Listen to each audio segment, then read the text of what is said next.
Masa pemerintahan Presiden SBY bersama wakilnya JK berlangsung pada tahun 2004 sampai 2009. Dalam pemerintahan ini, Presiden Susilo Bambang Yudhoyono bersama wakilnya Yusuf Kala pada periode kepemimpinannya yang pertama, SBY membentuk Kabinet Indonesia Bersatu. Kabinet Indonesia Bersatu dibentuk pada 21 Oktober 2004 dan masa berakhirnya pada tahun 2009. Pada 5 Desember 2005, Presiden Yudhoyono melakukan perombakan kabinet untuk pertama kalinya. Dan setelah melakukan evaluasi lebih lanjut atas kinerja para menterinya, Presiden melakukan perombakan kedua pada 7 Mei 2007. Program pertama pemerintahan SBY dan JK dikenal dengan program 100 hari. Program ini bertujuan memperbaiki sistem ekonomi yang sangat memberatkan rakyat Indonesia, memperbaiki kinerja pemerintahan dan unsur KKN, serta mewujudkan keadilan dan demokratisasi, melakukan kepolisian dan kejaksaan agung.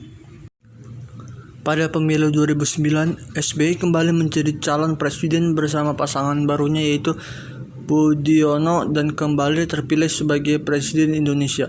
Pada periode kepemimpinannya yang kedua, SBY membentuk Kabinet Indonesia Bersatu II yang merupakan kabinet pemerintahan Indonesia pimpinan Presiden Susilo Bambang Yudhoyono bersama Wakil Presiden Budiono.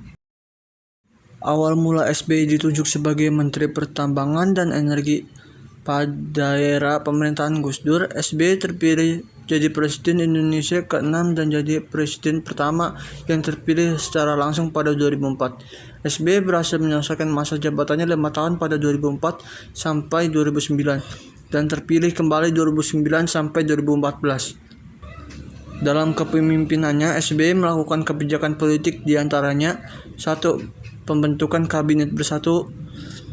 Yang pertama, periode kepemimpinan yang pertama, SBY membentuk Kabinet Indonesia Bersatu pada tanggal 21 Oktober 2004 dan masa berakhirnya pada tahun 2009. Program pertama pemerintahan SBY dan JK disebut program 100 hari yang bertujuan memperbaiki sistem ekonomi, memperbaiki kinerja pemerintahan dari unsur KKN dan mewujudkan keadilan dan demokrasi melalui pihak kepolisian dan kejaksaan agung.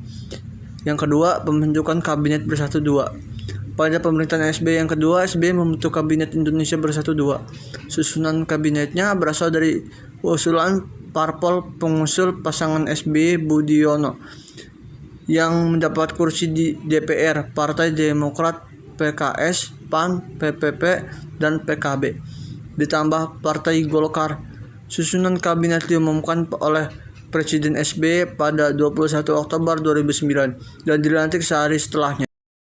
3. Menganut konsep trias politika. Konsep dasarnya adalah kekuasaan di suatu negara tidak boleh dilimpahkan pada satu struktur kekuasaan politik, melainkan harus terpisah di lembaga-lembaga negara yang ada. Trias politika kini diterapkan pada pemisahan kekuasaan kepada 3 lembaga berbeda, yaitu legislatif, eksekutif, dan yudikatif. Legislatif adalah lembaga yang membuat undang-undang, dan eksekutif adalah lembaga yang melaksanakan undang-undang. Yudikatif adalah lembaga yang menguasai jalannya pemerintahan dan negara secara keseluruhan, menginterpretasikan undang-undang jika ada sengketa, serta memberikan sanksi bagi lembaga maupun orang yang melanggar. Politik luar negeri. Ciri politik luar negeri SBY. 1. Terbentuknya kemitraan strategis dan negara-negara lain, antara lain Jepang, Cina, dan India. 2. Terdapat kemampuan adaptasi Indonesia terhadap perubahan-perubahan domestik dan perubahan yang terjadi di luar negeri. 3. Bersifat pragmatis, kreatif, dan optimis. Artinya Indonesia mencoba menjalani hubungan dengan siapa saja, baik negara, organisasi internasional, ataupun perusahaan multinasional yang bersedia membantu Indonesia dan menguntungkan Indonesia. 4. Konsep trust, yaitu membangun kepercayaan terhadap dunia internasional dengan prinsip unity, harmony, security, leadership, prosperity. Prinsip inilah yang menjadi sasaran politik Indonesia di tahun 2008 dan seterusnya. Kebijakan ekonomi. Kebijakan balance budget. Pembuatan kebijakan tersebut merupakan komitmen dari Tim Kabinet Indonesia Bersatu (KIB) untuk bekerja sesuai White Paper dan APBN 2005. White Paper dan APBN 2005 merupakan dua dokumen ekonomi politik yang telah disusun oleh pemerintah dan parlemen era pemerintahan Megawati. White Paper mengharuskan pemerintahan untuk menghapus subsidi divestasi perbankan dan privatisasi BUMN. Tidaknya termasuk keharusan memenuhi UU Program Pembangunan Nasional (Propenas) 2000 sampai 2004 hingga akhir 2007 untuk menciptakan balance budget.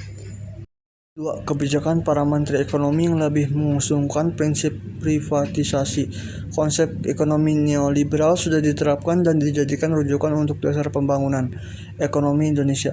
Hal tersebut dibuktikan dengan adanya proses pengalihan kepemilikan perusahaan negara BUMN ke pihak swasta baik nasional maupun asing. Menteri BUMN yang didukung oleh Menko Perekonomian Abu Rizal Bakri melaksanakan kebijakan privatisasi meskipun kebijakan tersebut sebenarnya mendapatkan tentangan yang keras dari Wakil Presiden Yusuf Kala. 3. Kebijakan liberalisasi sesuai yang tertera pada RPJMK bab peningkatan investasi dan ekspor non-migas. Para menteri ekonomi sepakat untuk meningkatkan kerjasama perdagangan internasional melalui prinsip kerjasama perdagangan yang saling menguntungkan, adil, dan transparan. Dalam konteks real, liberalisasi dilakukan dengan melakukan sosialisasi dan menerapkan hasil perundingan WTO, APEC, ASEAN, serta membuka kesempatan seluas-luasnya bagi para investor asing untuk melakukan investasi di Indonesia. Pertumbuhan ekonomi Indonesia tumbuh pesat di tahun 2010 seiring pemulihan ekonomi dunia pasca krisis global yang terjadi sepanjang 2008 hingga 2009. Terbukti perekonomian Indonesia mampu bertahan dari ancaman pengaruh krisis ekonomi dan finansial yang terjadi di zona Eropa. Bank Indonesia (BI) memperkirakan pertumbuhan ekonomi Indonesia dapat mencapai 5,5 sampai 6% pada 2010 dan meningkat menjadi 6 sampai 6,5% pada 2011, berlanjut dengan pertumbuhan di atas 6% pada 2012, yaitu di level 6,23%. Namun perlambatan kembali terjadi setelah itu, dengan capaian 5,56% pada 2013 dan 5,01% pada 2014. Negatif masa pemerintahan SBY. Yang pertama, bensin premium ketika SBY baru berkuasa tahun 2004 hanya 1.800 per liter. Namun oleh SBY dinaikkan menjadi 2.400, kemudian menjadi 4.500, dan akhirnya 6.000 per liter. Mengikuti harga pasar NYMEX yang dimainkan para spekulan para pasar komoditas. Akhirnya harga barang-barang naik dan membuat rakyat menderita.